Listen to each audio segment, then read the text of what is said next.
Estimados irmãos, iluminados pelo amor de Jesus, estejamos todos em paz, com a própria consciência, cedendo o nosso coração como ninho de amor às criaturas.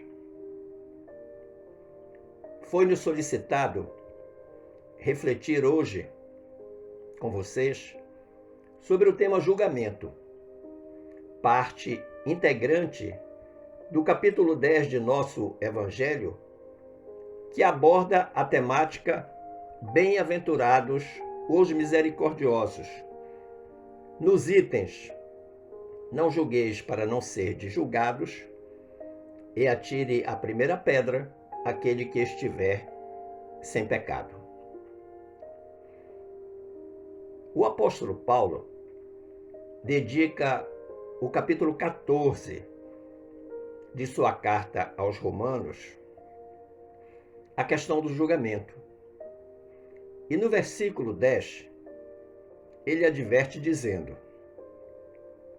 Mas tu, por que julgas teu irmão? Ou tu também, por que desprezas teu irmão? Pois todos havemos de comparecer ante o tribunal de Cristo. Observe que o versículo não só questiona, como adverte da consequência a ser alcançada com o ato de julgar. Porque é fato que todos nós somos pródigos em julgamentos adigeirados. E mais do que julgamentos, sentenciamos com razoável facilidade.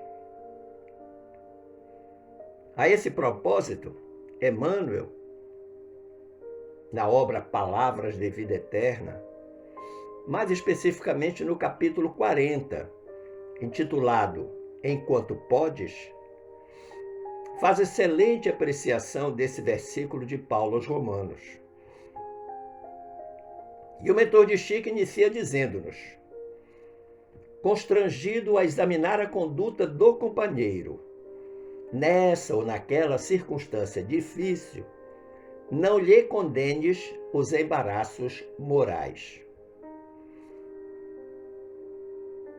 Então o benfeitor Emanuelino ele já qualifica o ato de examinar a conduta alheia, de julgar, como algo constrangedor.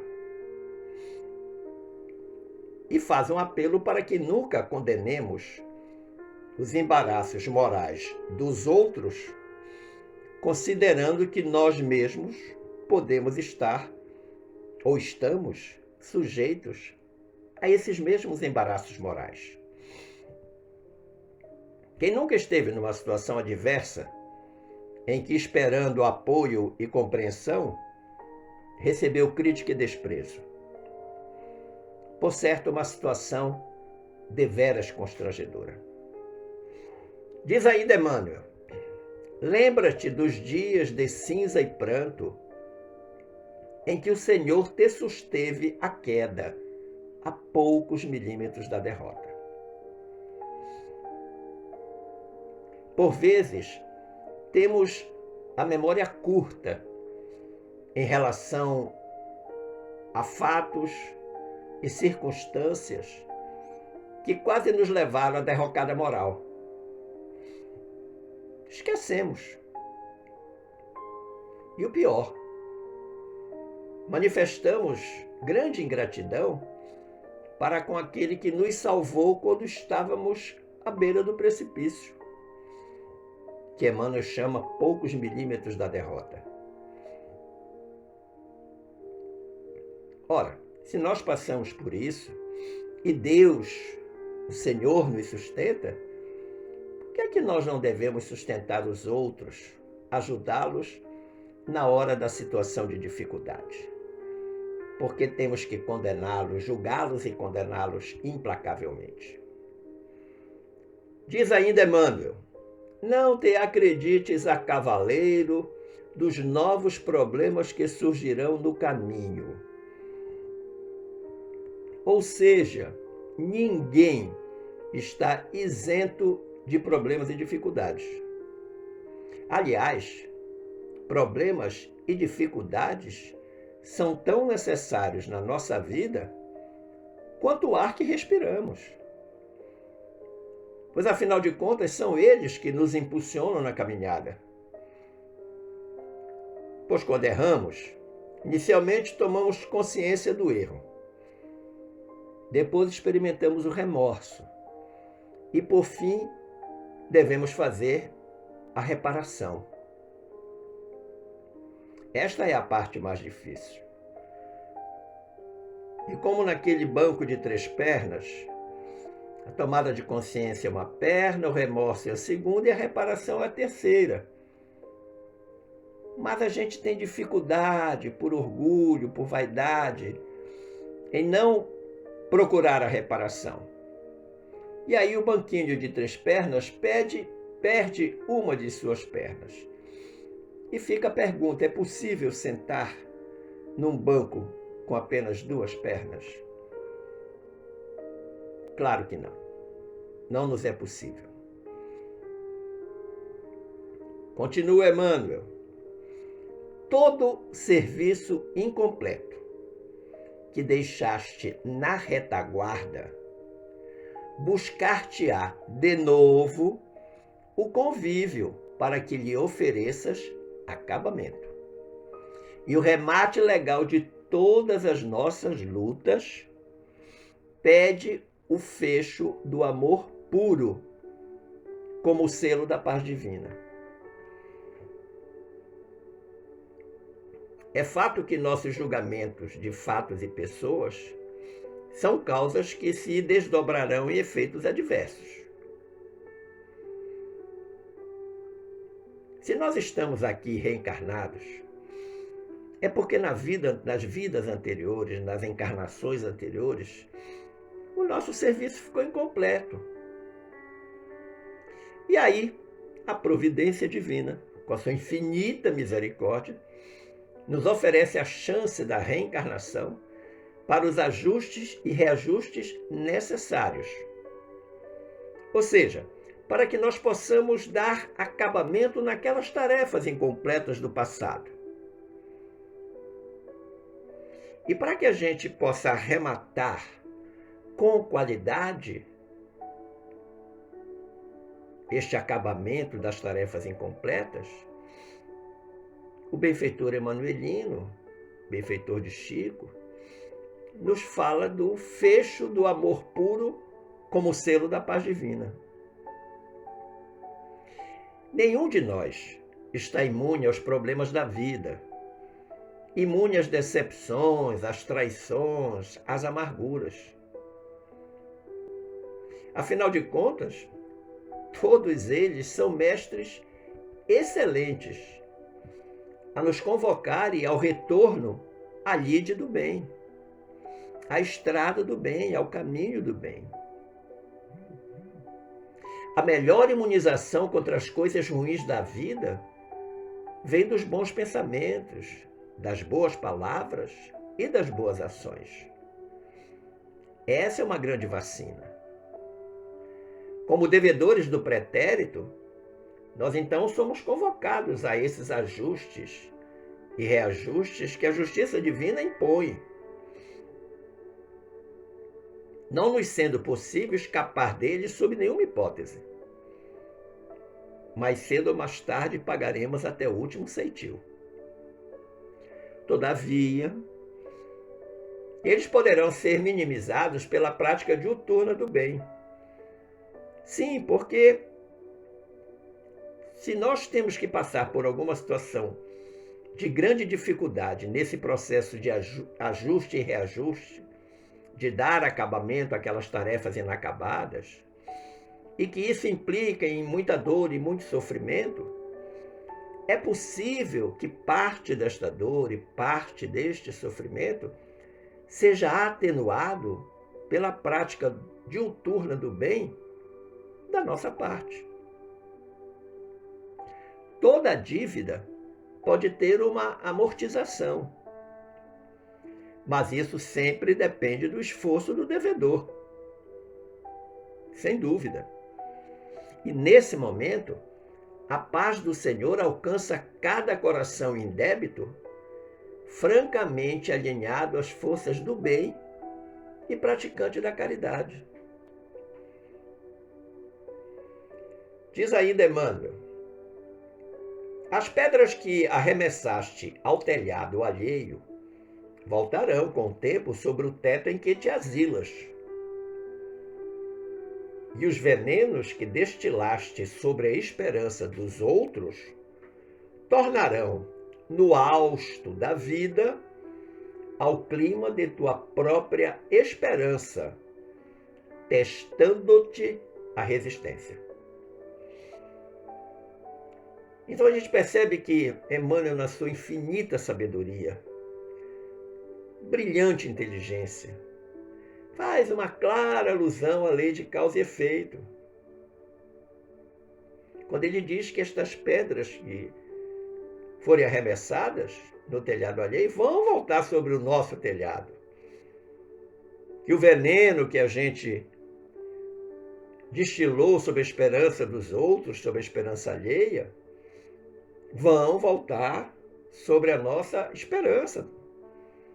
E aí vão testar nossa resistência, porque nós passaremos por aquilo que nós promovemos para os outros.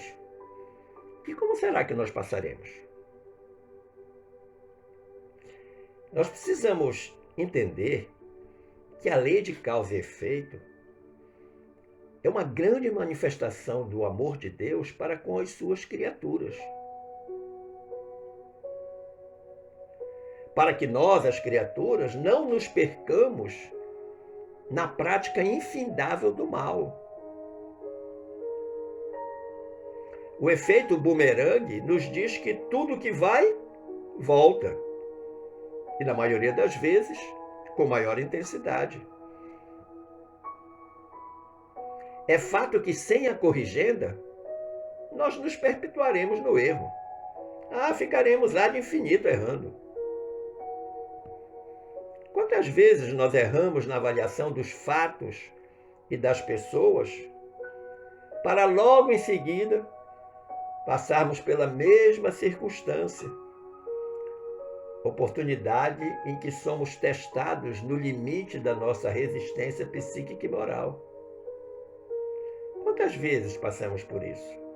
Julgamos adigeradamente e logo em seguida sobrevém uma situação adversa em que nós não nos comportamos tão bem, somos também julgados aligeradamente pelos outros. Aí, como nós nos sentimos do ponto de vista psíquico, do ponto de vista moral? Seguramente muito infelizes. Prossegue Emmanuel: aprende, pois, desde hoje, a ensaiar tolerância e entendimento para que o remédio por ti mesmo, encomendado às mãos do agora, não te amargue a existência, destruindo-te o coração. A gente pode até pensar que a linguagem de Emmanuel está rebuscada, mas não está. Ela é de fácil compreensão. Porque ele já apresenta aqui os remédios que nós precisamos, chamados tolerância e entendimento. O verbo tolerar significa suportar com indulgência. Não é apenas suportar, é suportar com indulgência. Lembremos então que o próprio Jesus nos recomendou benevolência para com todos, portanto, sem nenhuma exceção, para com todos, indulgência para com as imperfeições alheias, da mesma forma em que cobramos indulgências para com as nossas imperfeições, e o perdão das ofensas, considerado o ápice da conduta cristã.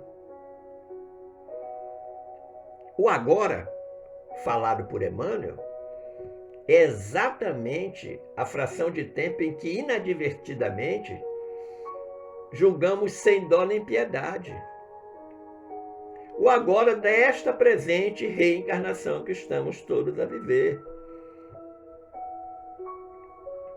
E é importante refletir sobre isso, pensar sobre isso. O mentor de Chico prossegue dizendo: toda semente produz no solo do tempo e as almas imaculadas não povoam ainda a terra. Homens sem erro não fazem parte da população terrestre. Não fazem parte. Apenas o Filho do Altíssimo foi puro e imaculado quando esteve entre nós. Depois dele, mais ninguém. Achar-se puro é presunção sem limites. E toda presunção acaba sendo punida. E é muito bonito quando Emmanuel diz que toda semente produz no solo do tempo. Porque o tempo é o Senhor da justiça. O que plantamos hoje, na linha do tempo, colheremos amanhã. Ora, se plantamos boas sementes, colheremos bons frutos. Se plantamos más sementes, colheremos maus frutos. E considerando que todos nós somos devedores, cheios de máculas, nós precisamos redobrar todos os nossos esforços no sentido de acelerar a nossa evolução. Diz ainda Emmanuel: distribui, portanto, a paciência e a bondade com todos aqueles que se enganaram sob a neblina do erro, para que não te faltem a paciência e a bondade do irmão, a que te arrimarás no dia em que a sombra te ameace o campo das horas. Não há como negar que o texto de Emmanuel é espetacular. Não obstante eu ser um profundo admirador deste benfeitor espiritual e um apaixonado por tudo que ele escreve, por tudo que ele diz, ele usa quase que poeticamente, nos exorta à prática de duas virtudes das quais fez uso em larga escala quando tornou-se um benfeitor espiritual, que é a paciência e a bondade, que ele aprendeu com Jesus. Vamos lembrar que o senador Públio Lentulus foi contemporâneo de Jesus. Quantas vezes Jesus foi testado na paciência e na bondade? E sempre se saía com maestria. E a maestria dele tinha um nome: amor. E com amor, ele saía das situações mais adversas. Somos praticantes de muitos erros. Daí, necessitarmos da paciência e da bondade alheia, sem as quais fica muito difícil caminhar na estrada da vida. Ora, se nós necessitamos da paciência e da bondade alheia, nós também temos que oferecer isso aos nossos irmãos. Por fim, então, Emmanuel vai indicar conselhos práticos que nós deveremos exercitar. Ele vai dizer: auxilia enquanto podes. Lembrando aquela frase de Jesus, né? Perdoa enquanto estás a caminho. Faz alguma coisa enquanto estás a caminho. Emmanuel diz: ampara quanto possas. Ou seja, no limite da nossa possibilidade, devemos amparar o outro. Socorre quanto possível. De novo, puxando de nós o limite máximo. Alivia quanto puderes. procura o bem seja onde for. O nosso problema no julgamento é que nós olhamos e percebemos logo a parte ruim da história e não conseguimos ver o contexto em que o nosso irmão errou. Por que ele errou? Toda moeda tem duas faces, mas nós insistimos em ficar com apenas uma. E no final, Emmanuel faz uma grande advertência. Ele diz, e sobretudo, desculpa sempre. Ele não diz de vez em quando, mais ou menos, dependendo de... Não, ele diz desculpa sempre. Porque ninguém fugirá do exato julgamento na eterna lei. Ou seja, todos nós seremos julgados no tribunal da própria consciência. Os conselhos dele falam por si só, mas este último é uma espécie de xeque-mate na nossa intransigência ante o erro alheio. E, ao mesmo tempo, uma severa advertência de que ninguém fugirá do exato julgamento na eterna lei. Com relação à segunda parte desta reflexão, vamos retornar lá à conhecida passagem do apedrejamento da adúltera, fato que envolveu Maria de Magdala ou Madalena. Analisando a narrativa de Lucas acerca do apedrejamento de Madalena, especialmente no parágrafo final, observamos a magnanimidade de Jesus. Não apenas no fato da não condenação da pecadora, mas no desafio que ele, Jesus, opôs aos seus detratores, aos detratores dela, de Madalena, quando lhes questionou o tipo de conduta que eles, os detratores, exerciam na sua lida diária, no seu dia a dia. Madalena conhecera o fundo amargo dos hábitos difíceis de serem extirpados. Ela teve grande dificuldade, porque ela tinha uma vida desregrada. Amolecera-se ao contato de entidades perversas. Permanecia morta nas sensações que operam a paralisia da alma. Este é um texto que descreve perfeitamente a situação de Madalena. Os hábitos difíceis que ela precisava tirar da sua vida. Ela vinha sendo consumida, sendo tomada por entidades perversas, que lhe provocavam uma espécie de anestesia, que a deixavam morta, morta entre aspas, como se a sua alma estivesse absolutamente paralisada.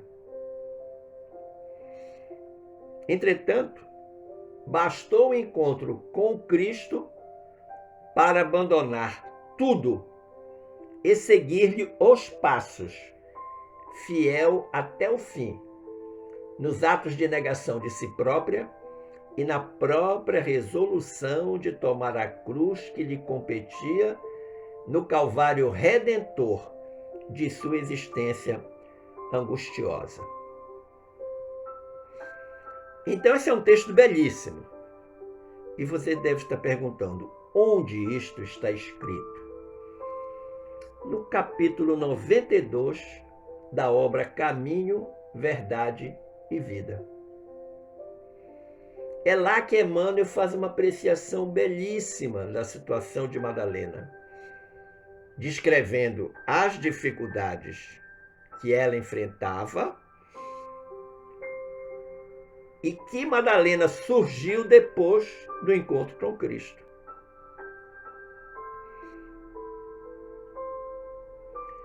O mestre bem sabia dos desafios de Madalena. Ele sabia, conhecia todos. mas apostou 100% na redenção dela.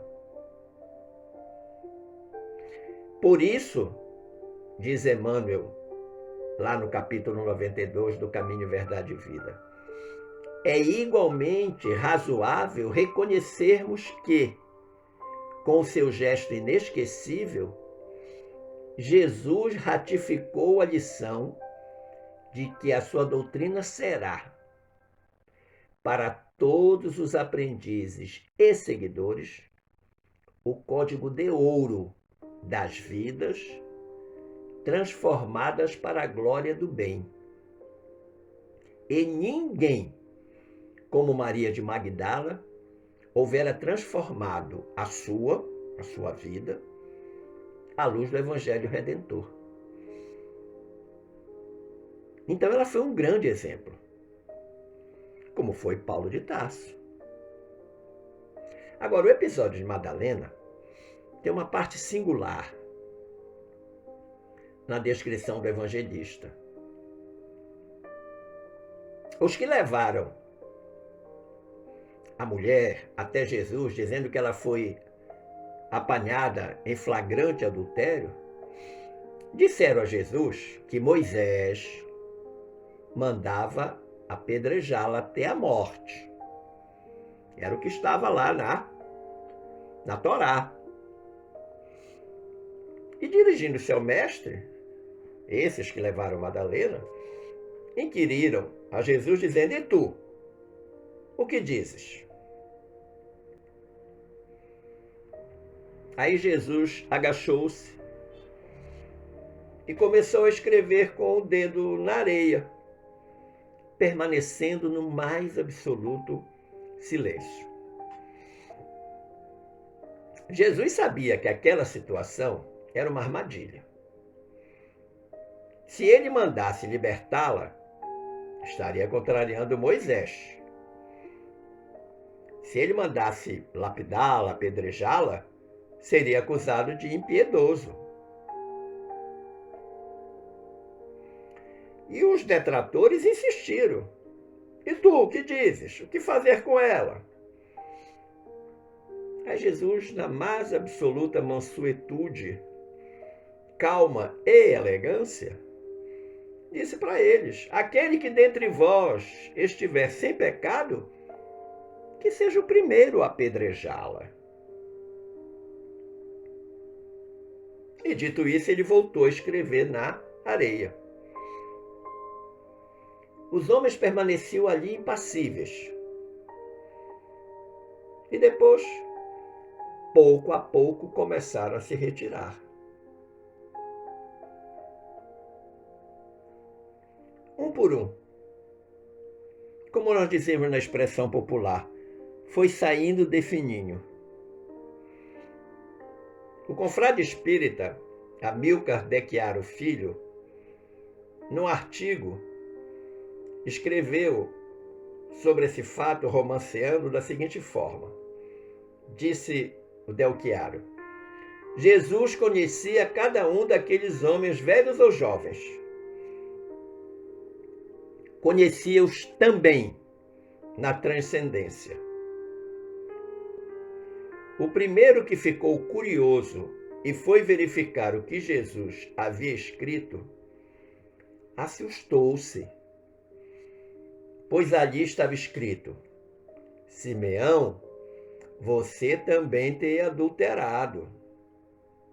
O adultério dorme na sua cama.